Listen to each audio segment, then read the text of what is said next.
이 시간 함께 나눌 하나님의 말씀입니다. 고린도전서 1장입니다. 고린도전서 1장 1절에서 9절까지 우리 함께 교독하시겠습니다. 고린도전서 1장 1절에서 9절입니다. 하나님의 뜻을 따라 그리스도 예수의 사도로 부르심을 받은 바울과 형제 소소데네는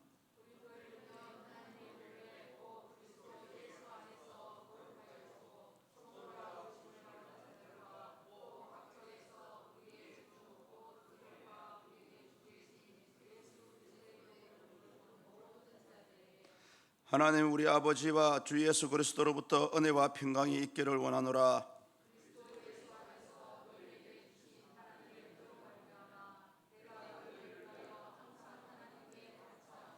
이는 너희가 그 안에서 모든 일 곧 모든 언변과 모든 지식의 풍족함으로 너희가 모든 은사에 부족함이 없이 우리 주 예수 그리스도의 나타나심을 기다림이라.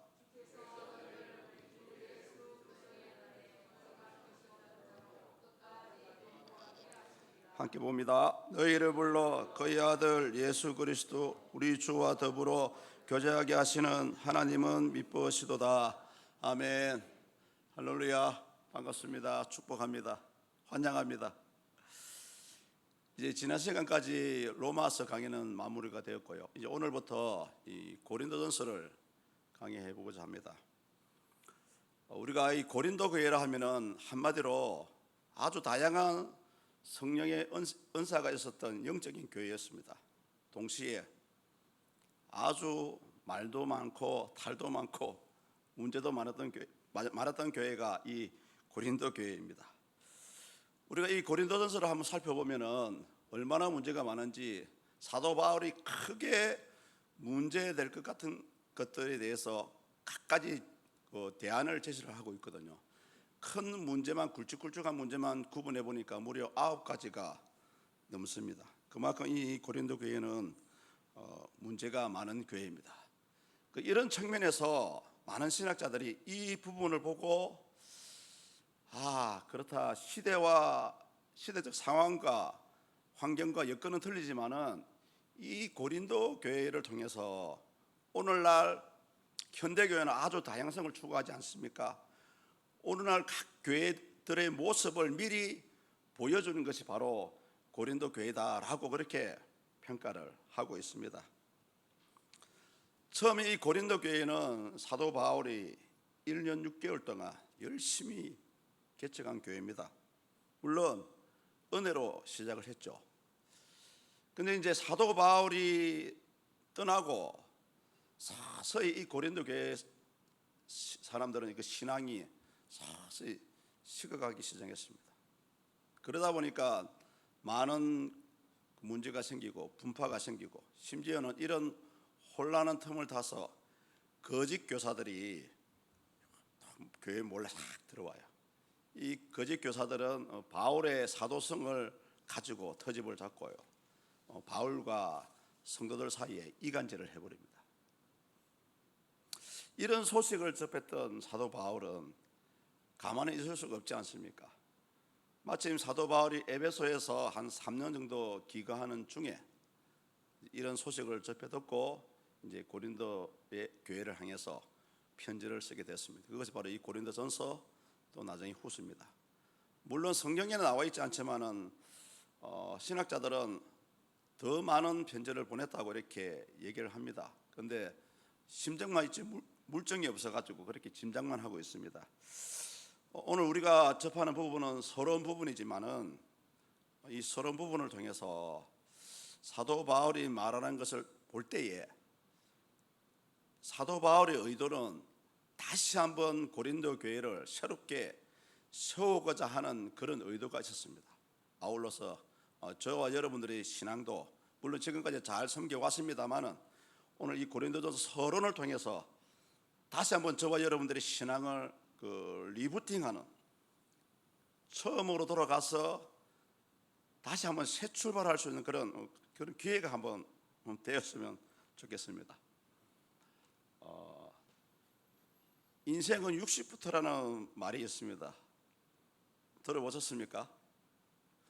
이 말에 대해서 동의하시는 분도 있고 동의 안 하시는 분도 있겠지만 대부분의 사람들은 우리 사람들의 살아가는 모습을 보면은 대체로 30살부터 60살까지는 열심히 돈을 벌기 위해서 온 열정과 에너지를 쏟아서 열심히 돈을 법니다. 그러다 보니까 그 돈 버는데 모든 에너지를 소비해버려요. 그런데 여러분, 그렇게 일에 대해서 열정을 쏟다가 이제 60이 넘어가면 어찌 됩니까? 회사에서 쫓겨나잖아요. 60 이후에 이 남자들은 일을 못하게 되면 이상하게 위축이 되고 사람 만나기가 힘들고, 마치 사람이 60살 되기 전까지는 막 빵빵 바람이 가득 풍선처럼 터질 듯이 그렇게 빵빵했는데 60이 넘어가니까 그냥 막 바람이 빠진 풍선처럼 막 쪼그라들어요. 여러분, 이것이 우리 현실입니다. 심지어 사실은 60부터 새로운 도전을 할 수도 있는데 심지어 도전조차 못하는 그런 삶을 살아가는 사람들이 많습니다. 그런데 여러분 아십니까? 많은 학자들이 이구동성을 하는 말이 60세 이후부터가 실질적으로 인생의 노른자다라고 얘기를 합니다. 동의를 하시는 분도 계시고 동의를 안 하시는 분도 계시겠지만 이 부분을 아주 강력하게 주장하시는 분이 계시더라고요. 100세가 넘었음에도 불구하고 아직까지도 연세대 명예교수로 계시는 우리 이형석 교수님, 이형석 교수님이 지금도 활발하게 강연을 하고 계시는데요, 여러분 유튜브에 한번 들어가시면 이분의 강연을 들을 수가 있습니다. 이렇게 주장합니다. 60살쯤 되면 이제 철이 들고 이제부터 내가 나를 믿게 된다, 이렇게 주장하고요. 그리고 75세까지는 얼마든지 성장을 할 수가 있답니다. 내가 노력만 한다면 누구든지 성장을 할 수가 있대요. 그러면서 이분이 이제 강연에서 주장하시는 말씀이 그러기 위해서는 아무리 사소한 일이라도 일을 해라고 얘기합니다. 알바도 좋고 무슨 일을 해라고 합니다. 그리고 아울러서 일을 하면서 책을 많이 보면은 진짜 인생 60부터가 진짜 내 인생의 노란자다라는 것을 경험을 할 수 있다고 말씀을 합니다. 그러면서 이 백선넘으신 교수님이 하는 말이 자신의 경험담을 들려주시는데요, 자기 친구들과 모여서 이제 이런 얘기를 했답니다. 자, 우리가 가장 행복한 때가 언제였냐, 이런 얘기를 나누었대요. 그러니까 자기 친구분들이 모두가 하는 말이 60살부터 75살까지라고 이렇게 얘기합니다.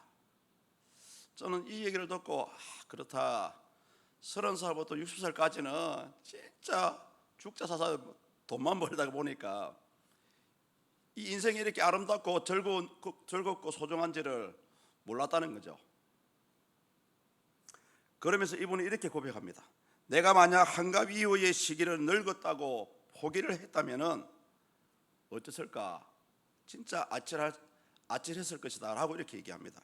그러면서 우리 인생의 가장 행복한 시기는 바로 60부터입니다 라고 얘기를 하시더라고요. 제가 왜 이런 얘기를 하시는지 아십니까? 그것은 사람이 가장 늦었다고 생각할 때, 가장 늦었다, 이제는 포기하자, 끝났다라고 생각할 때가 어쩌면 가장 빠를 때라는 것을 제가 말씀하기 위해서 이분의 예를 들었습니다. 저와 여러분의 삶도 마찬가지고요, 우리 신앙도 마찬가지입니다. 물론 삶이 쉽지는 않습니다. 힘들고 어렵습니다. 때로는 내 마음대로 일이 풀리지 않습니다. 우리 신앙도 마찬가지거든요. 내가 뭐 때문에 교회를 다니고 있나, 회의가 들고 실망이 될 때가 있습니다. 그럴 때가 사실은 여러분 가장 빠를 때라는 것입니다.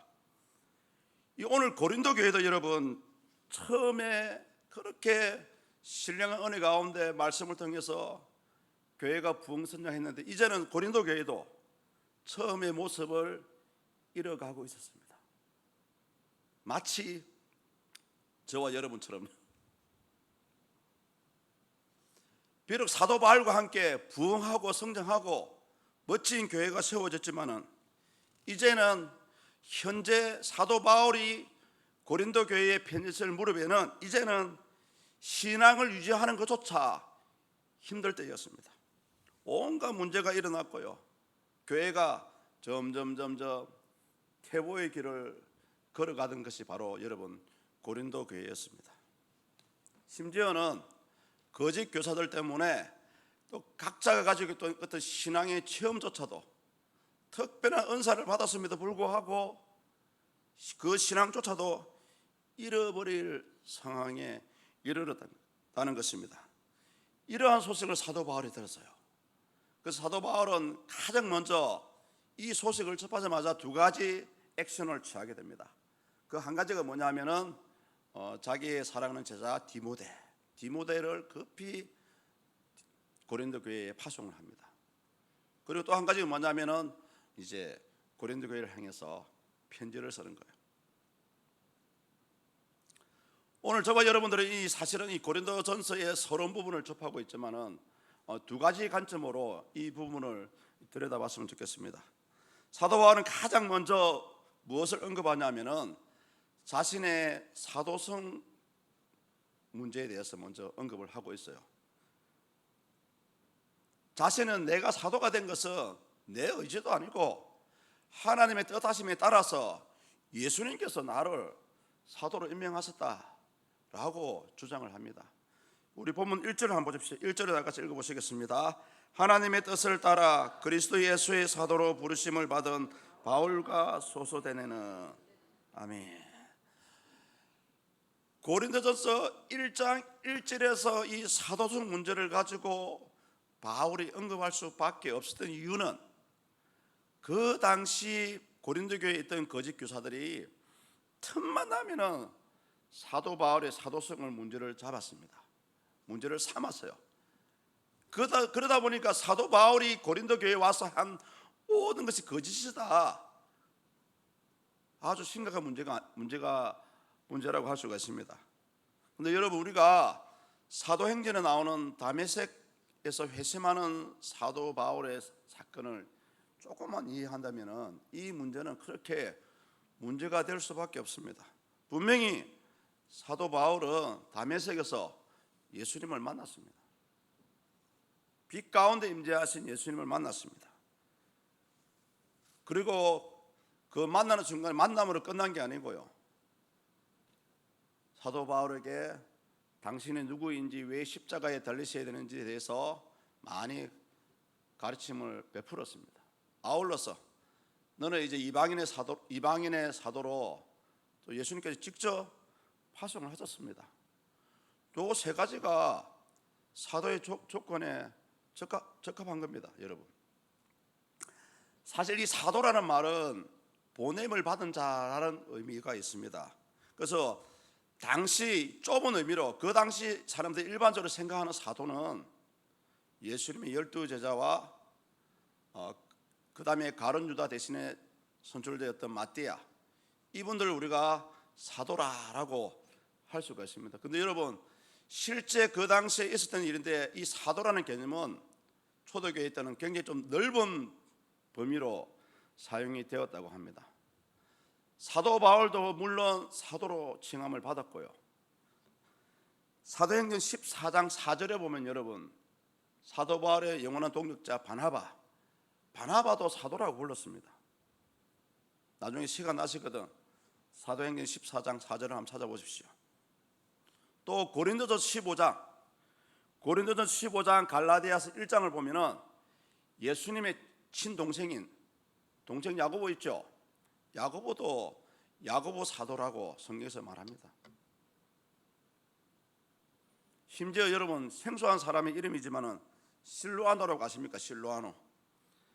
데살로니가전서 2장 7절에 보면은 실로아노도 사도라고 불렀습니다. 사도 바울이 다메섹 사건을 보면은 틀림없이 사도가 맞고요. 또 그 당시에 사용되었던 사도라는 개념 자체도 넓게 사용되었기 때문에 지금이라도 사도 바울의 사도가 아니라고 그 누구도 말할 수 없는 상황이었습니다.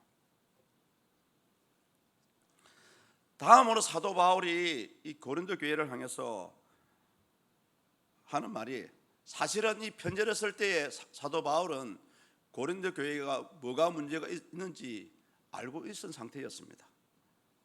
그런데 사도 바울은 고린도 교인들이 가지고 있던 그 문제로 보지 않고 아주 긍정적으로 접근을 했습니다. 그래서 우리 이 서론 부분을 읽어보면은 책망하는 말도 안 나오고요. 오히려 고린도 교인들의 신앙을 칭찬하고 고린도 교인의 신앙이 좋다고 오히려 하나님께 감사합니다라고 고백하는 내용밖에 안 나옵니다. 여러분, 우리가 여기서 한 주목해 보아야 될 단어는 4절에 보시면 하나님의 은혜가 나옵니다. 하나님의 은혜가 그리스도 예수 안에서 이루어졌다라는 그런 말씀이 나옵니다. 사도 바울이 이 말씀을 한 이유가 있습니다. 하나님의 몸된 교회는 그 무엇으로도 세워줄 수가 없고요, 예수 그리스도 안에서 예수님이 빠져버리면 아무 소용이 없습니다.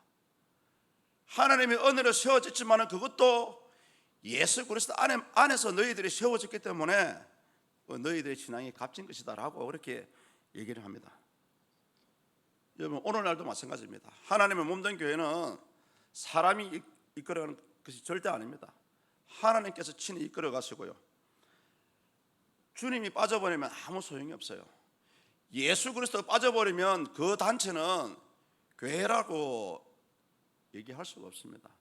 사람이 모인 무리라고 할 수가 있고, 어찌됐든 어느 크든지 작든지 큰 교회든 작은 교회든 간에 모두가 하나님의 은혜로 세워져 가야 되고 또 하나님의 은혜로 모든 일들이 진행되어져 가야 됩니다. 오늘 사도 바울이 이 말을 하는 거예요. 하나님의 은혜로 예수 그리스도 안에서 이루어졌다는 것은 이 말입니다. 그래서 이 고린도 교회의 이 문제점을 바로잡기 위해서는 하나님의 방법대로 해야 합니다. 잘 이해가 되지 않죠?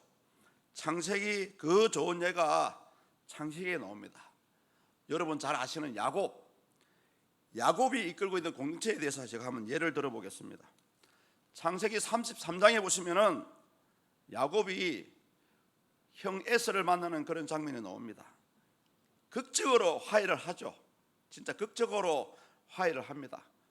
그러면서 형 에서와 화해를 하고 가나안 땅에 있는 세겜에서 머무는 그런 장면이 창세기 33장에 나옵니다. 그런데 여러분, 성경을 잘 읽어보면 분명히 하나님은 이 일 후에 베델로 올라가라 라고 말씀을 하셨거든요. 그런데 창세기 33장에서 34장으로 딱 넘어가 보면은 야곱이 불순종하는 사건이 나옵니다. 그 말씀을 씹어버려요. 못 들은 척. 세겜에 머무면서 오히려 세겜 족속들이 행하는 그 땅의 풍습을 따라하죠. 이걸 여러분 우상숭배라고 얘기합니다. 하나님의 은혜로 극적으로 형 에서와 화해를 했는데도 불구하고 야곱은 하나님의 말씀에 불순종했고 또 그 땅의 풍속을 따라가는 그런 우상숭배를 하는 그런 장면이 나옵니다. 그래서 여러분, 디나의 사건이 벌어진 거예요. 디나의 사건이 여러분 그냥 벌어진 게 아니라니까요. 그것 때문에 벌어진 겁니다. 디나가 보십시오. 그 땅의 풍습을 배우고 싶어서 성경에 보면은 세겜에 있는 딸들을 보러 나가다가라는 장면이 나옵니다. 그러다가 결국은 세겜에게 아주 안 좋은 욕보임을 당하게 되죠. 그때도 문제는 이 디나의 사건 후에 반응하는 야곱의 모습을 보셔야 됩니다.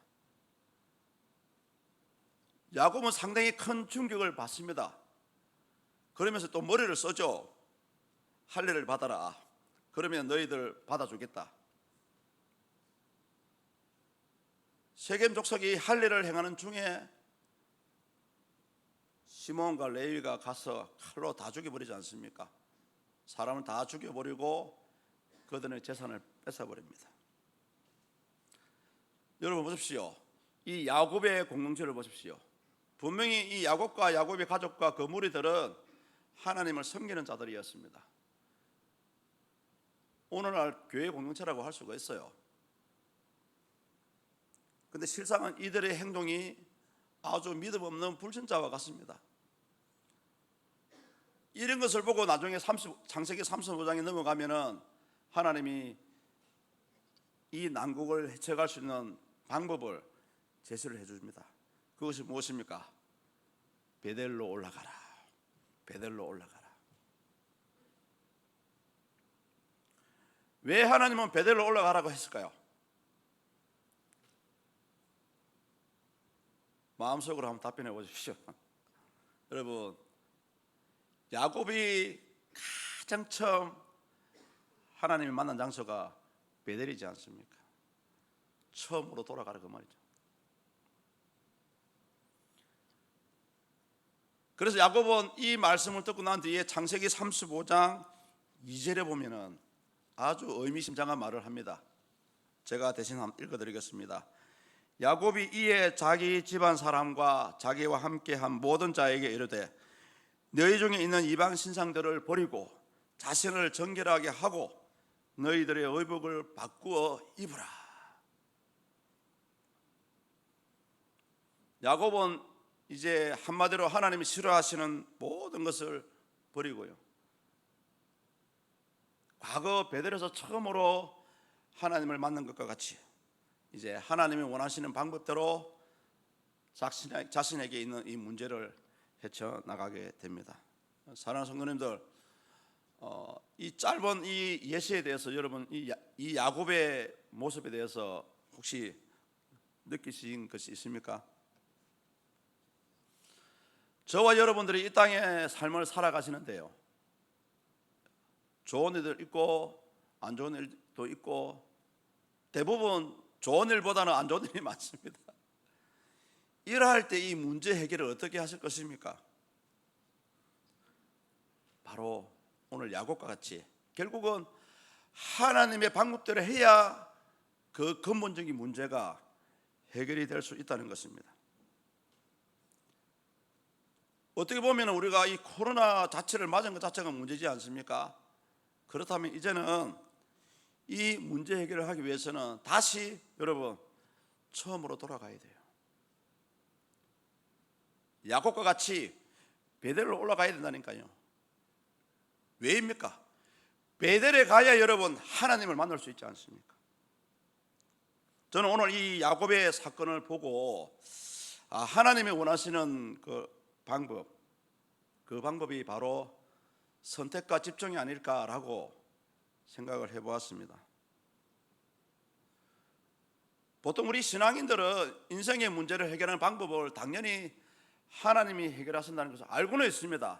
많은 실상 큰 문제에 부딪혔을 때는 하나님을 의지하기보다는 막 우리 스스로 해결하려고 이렇게 덤빌 때가 많습니다.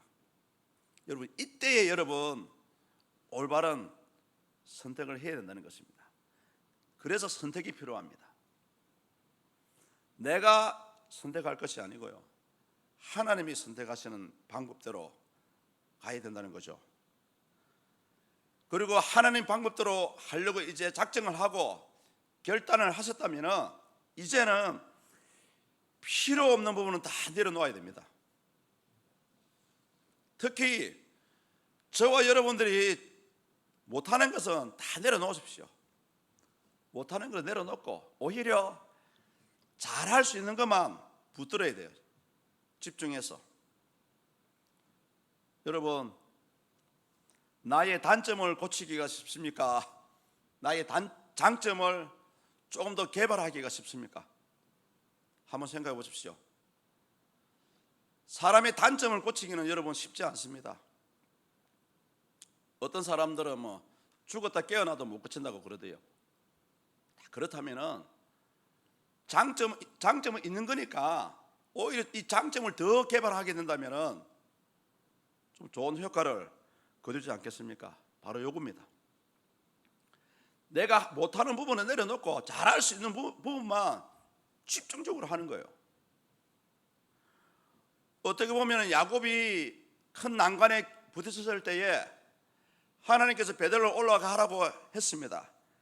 그럴 때 야곱은 선택을 잘했죠. 제가 아까 읽어드린 대로 이방 신상을 버리는 선택을 했습니다. 그리고 여러분, 자신과 자신의 가족들이 성결하는 것을 선택을 했고요. 집중적으로. 그리고 의복을 바꾸고 있는 것에 집중을 했습니다. 한마디로 야곱의 가족들은 자신들이 할 수 있는 부분에 대해서만 최선을 다해서 선택하고 집중을 했다는 것입니다. 많은 분들이 코로나 때문에 어렵다고 얘기를 합니다.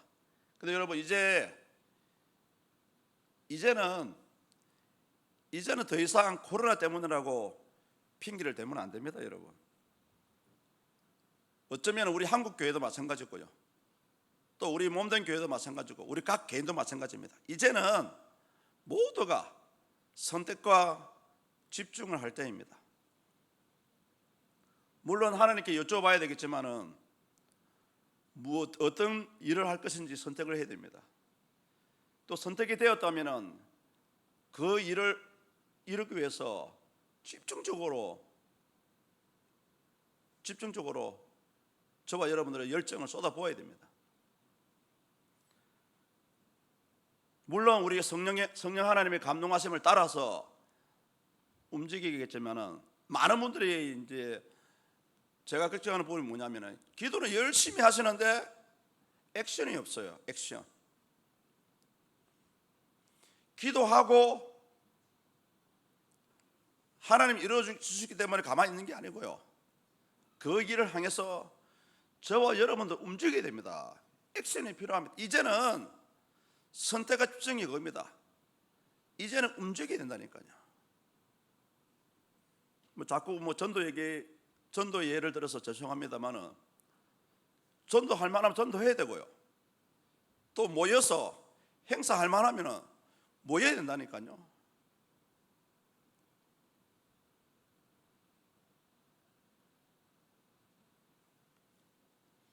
오늘 사도 바울도 저는 이 고린도 교회를 바로 세우기 위해서 선택과 집중하는 그런 방법을 선택했다고 생각합니다. 그 첫 번째로 이렇게 한 일을 보면은 본문 5절과 6절과 7절을 보면은 바울의 의도를 우리는 알 수가 있습니다. 이 5절과 6절과 7절을 읽어보시면은 고린도 교인들의 마음을 바로 잡아주는 그런 말을 하고 있어요. 다시 얘기하면은 속내는 너희들이 문제를 가지고 있지만은 실제 편지에서는 고린도 교인들의 신앙을 인정을 하고 있습니다. 그러면서 이 인정함을 통해서 다시 한번 자신들의 신앙을 돌아보게 하는 그런 방법을 사용하고 있습니다. 우리 다 같이 한번 5절에서 7절까지 다 같이 읽어보시겠습니다. 이는 너희가 그 안에서 모든 일 곧 모든 언변과 모든 지식에 풍족함으로 그리스도의 증거가 너희 중에 견고하게 되어 너희가 모든 은사에 부족함이 없이 우리 주 예수 그리스도의 나타나심을 기다림이라. 아멘. 지금 이 말은 고린도 교인들에게 칭찬하는 얘기입니다. 너희들이 신앙이 이렇게 좋다라는 것을 좋게 지금 평가를 해주고 있어요. 5절을 보십시오. 모든 언변과 지식이 풍부하다라고 올려 세워줍니다. 그래서 여러분 우리가 이 부분을 좀 오해를 하면 안 되는 부분이 뭐냐면은 물론 문자대로 하면은 말과 지식이 좋다라고 우리가 평가를 하지만은 그 원문에 좀 들어가 보면은 원문에서는 세상적인 부분보다는 좀 기독교적인 신앙적인 대화, 이걸 우리가 담론이라 그러죠. 좋은 대화, 담론. 신앙적인 대화가 잘 이루어지는 교회가 고린도 교회다라고 이렇게 평가를 해주고요. 또한 지식이라는 것은 세상적인 지식은 뭐 말할 것도 없고요. 예수 그리스도를 알아가는 우리 기독교적인 지식을 얘기합니다. 사실은. 그래서 우리가 사도 바울이 이렇게 이 얘기를 하는 이유는 뭐냐면은 결국 신앙인들이 행하는 모든 말과 지식들은 모든 우리 신앙과 연결된 말과 지식이 필요합니다. 물론 우리가 모였을 때에 세상적인 얘기를 할 수는 있습니다만은 결국은 모든 말의 대화의 그 흐름이 결국은 신앙으로 흘러가야 됩니다.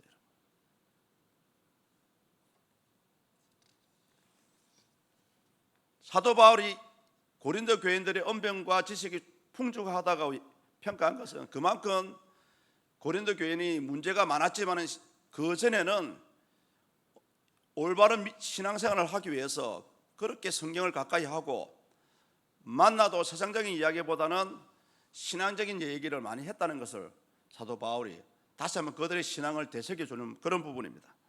6절을 보시면은 그리스도의 증거가 견고하다라고 얘기하죠. 여러분, 그리스도의 증거가 뭡니까?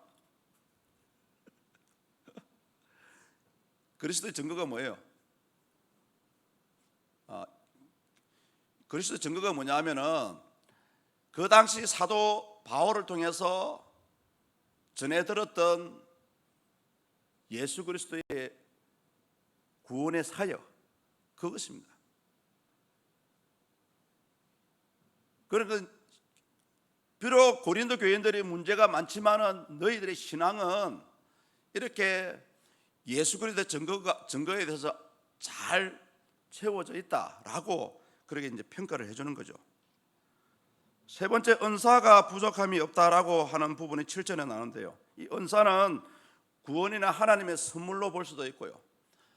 고린도서 12장에 가면 은사 부분에 대해서 나옵니다만은 그때 좀 자세하게 다룰 예정이고요.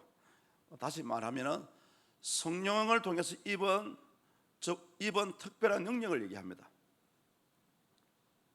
마지막 네 번째는 특히 고린도 교인들이 가지고 있는 신앙, 재림 신앙입니다.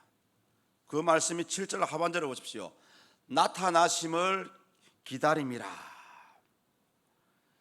정상적인 신앙이라면 예수님의 재림을 사모하고 기다려야 됩니다.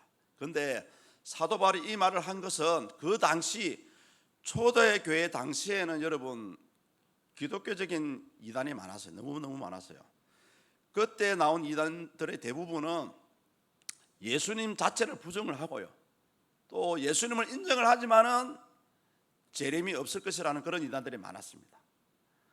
그리고 고린도 교인들이 주님의 오심을 기다린다는 것은 고린도 교인들이 아주 정상적인, 극히 정상적인 신앙관을 가지고 있다는 거죠. 그것을 오늘 사도 바울이 이제 평가를 해주고 있는 부분입니다.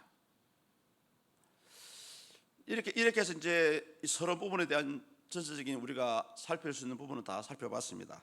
그렇다면은 다시 한번 제가 정리해 드리겠습니다. 오늘 사도 바울이 고린도 교회에 편지를 쓰는 것은 다시 한번 고린도 교회를 바로 세우고자 하는 그런 간절함이 있었습니다. 그래서 사도 바울은 고린도 전후서라는 편지를 쓰게 되었고요. 특히 그 첫걸음으로서 자신의 사도성, 문제가 되고 있는 사도성에 대해서 정확하게 하나님의 뜻으로 예수님께서 허락하신 것이 사도다라고 증명을 했습니다. 아울러서 비록 문제가 많은 고린도 교회지만은 너희들의 신앙은 잘못된 신앙이 아니고 진짜 앞에서 네 가지 진짜 신앙이 바로 서 있는 신앙이다라고 칭찬을 해주고 있습니다. 오늘 사도 바울은 이 고린도 교회에 편지를 쓰면서 어떻게 보면은 선택과 집중을 잘 했다고 볼 수가 있습니다. 어떤 말을 해야 될까? 여기 선택이죠. 처음에는 어떤 말을 해야 될까? 중요하지 않습니까? 그래서 사도 바울은 사도성과 고린도 교인의 신앙을 인정하는 것으로 선택을 아주 잘했습니다. 그리고 그 선택에 집중할 수 있도록 사실은 처음부터 화를 내고 책망을 해야 될 상황임에도 불구하고 사도 바울은 이 서론 부분 고린도전서 1장 1절에서 9절까지는 전혀 그런 부분은 나오지 않고 오로지 칭찬과 감사로만 일관을 했다는 것입니다.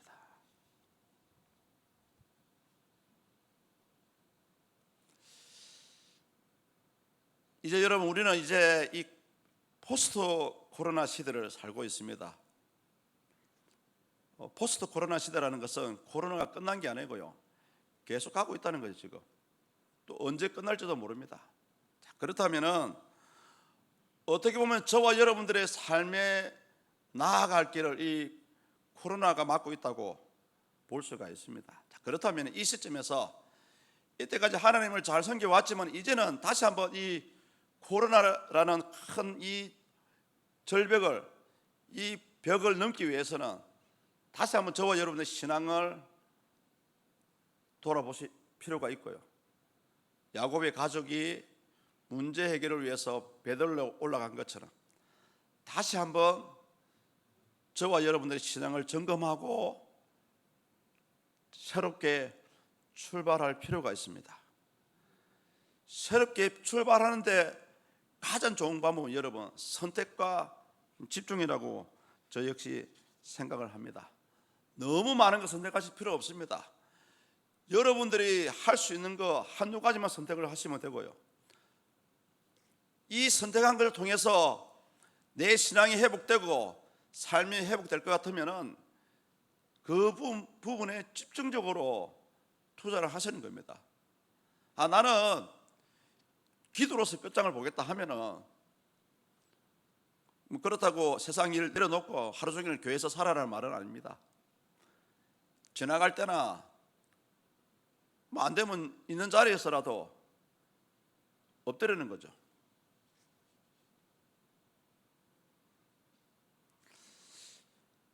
이런 선택과 집중을 잘하게 된다면은 저와 여러분들이 고대하고 기도하는 기도의 제목들이 다 해결될 줄 믿습니다. 저 역시 오늘 이 시간까지 오면서 그런 과정들을 계속 반복해서 살아온 것 같습니다. 사역자가 가장 잘할 수 있는 것은 기도밖에 더 있습니까? 물론 기도가 잘 될 때도 있고 잘 되지 않을 때도 있습니다만은, 그래도 내 힘으로 해결하기보다는 하나님 엎드리는 게 좀 더 빠르더라고요.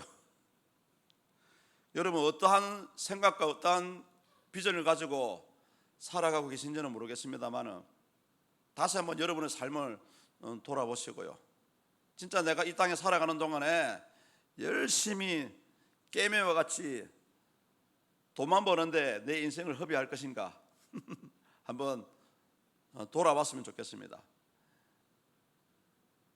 사람이 살아가는데 물론 지금은 100세 시대라고 하지만은 100세도 건강하게 살아야 100세지요. 지금이라도 내 몸이 허락한다면은 다시 한번 하나님 나라와 몸된 교회를 위해서 선택하고 집중하는 삶을 살아갔으면 좋겠습니다. 신앙뿐만 아닙니다. 여러분의 삶도 마찬가지입니다. 내 삶의 최선의 선택이 무엇인지 한번 오늘 집에 가서 곰곰이 한번 기도하시면서 생각해 보시고요, 이 길이 맞을 것 같다라고 선택이 되어진다면 그것을 이루기 위해서 집중적으로 파고드는 거예요. 여러분 못하는 거 해라는 게 아닙니다. 여러분 못하는 건 절대 하실 필요가 없어요. 잘하는 거, 야곱 가족처럼 베델로 올라가라는 그 말씀 앞에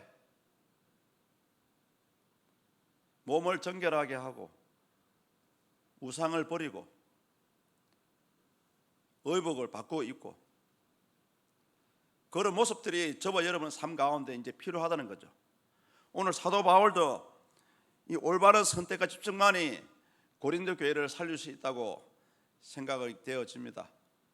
아무쪼록 저와 여러분의 삶이 앞으로 얼마나 더 나아가야 될지는 모르겠지만 지금이라도 한번 새롭게 출발한다는 마음으로 선택하시고 집중하셔서 이 코로나 시대를 잘 지혜롭게 승리함으로 살아갈 수 있는 여러분이 되기를 축복합니다. 잠시 한번 우리 기도하겠습니다. 하나님.